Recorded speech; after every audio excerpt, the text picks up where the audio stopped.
কলতলা plus ছাদ, ছাদের একটা লাস্ট কেন গাছগুলো সব তুলে দেওয়া হবে। শিব মন্দিরটা থাকবে, জবা গাছ, লেবু গাছ, করবি গাছ। করবি গাছে ফুল দেখছো? ও সাদা পড়ে দেখুন, করবি ফুল নেই।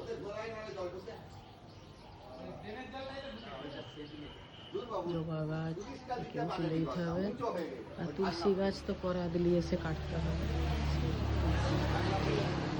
তুলসী গাছের গোড়া বাপরে, আকাশ ছুঁয়ে গেছে। এখানে জুঁই গাছ দেখা যায়নি, স্থলপদ্ম, বেলপাতা গাছ পোকা ধরে গেছে, ঠক্কা অপরাজিতা মানে 5 পাপড়ি, ডবল জবা গাছ। কি সুন্দর সুন্দর ফুল, কিন্তু সব তুলে দিতে হবে, রাখা যাবে না হাতে।